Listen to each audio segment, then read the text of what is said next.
help us understand why we are focused on and interested in a dinner between all the participants that I've just outlined?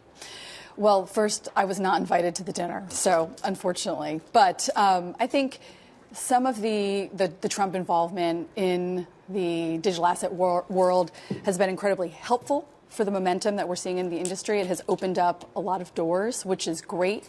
And we need to continue with that momentum. And there have been some aspects that have obviously created some noise around the edges. And I think that's going to work itself out. The way that I look at it across many technologies, but in this case, we're talking about crypto, is that getting in front of the president can often inform his attitude towards something. As general counsel, do you actually see that moving one step forward, which is to legislation or something specific on the policy front? I do, actually, but not just because one person has Trump's ear. I think there's been a very clear agenda set out by many very involved digital asset ecosystem, smart leadership folks who have been working with Congress. And we have a Congress that has a couple years behind it in experience with looking at trying to get legislation moving forward. And we're really finally seeing some of that momentum with the Genius movement has been tremendous. And it's a tremendous step forward, some of which is already baked into the market. And yet, where's the Genius Act upon us? Senators Elizabeth Warren, Adam Schiff are basically saying, like, this dinner exactly shows why we are worried, why these rules aren't tough enough, because you've got a so-called pay-to-play occurrence with this dinner is what they see. Corruption, foreign influence is a risk. Do you see that?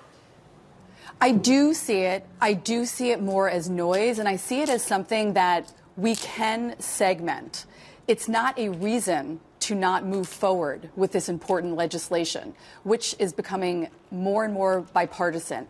The more we move digital assets out of this kind of political noise, the better, because we don't want it to be influenced or to be have the momentum changed or challenged because of these conflicts.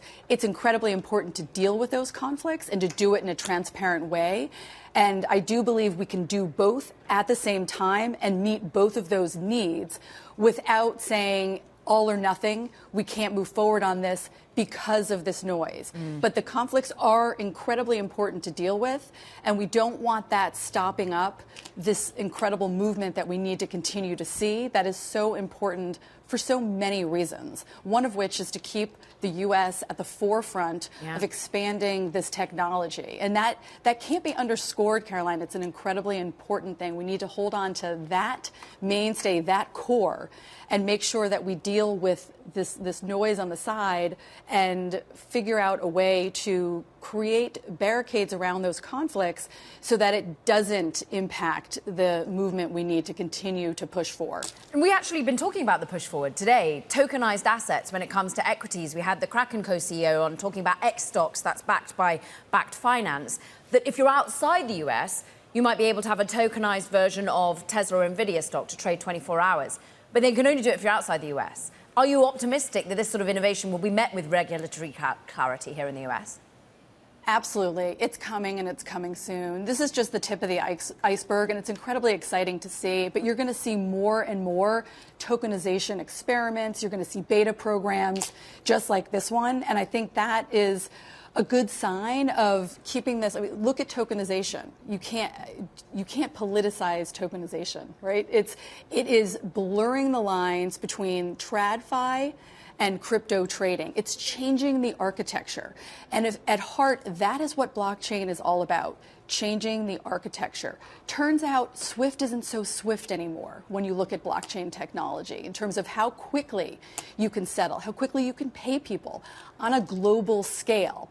And the more we focus on the technology and how we are changing traditional finance, the way we make payments, the way we make settlements, stablecoin is a great way, a kind of early core, look at how stablecoin works. If you can kind of focus on that technology aspect, move out some of the noise on the sides, make it less political, we'll get a lot further, a lot faster.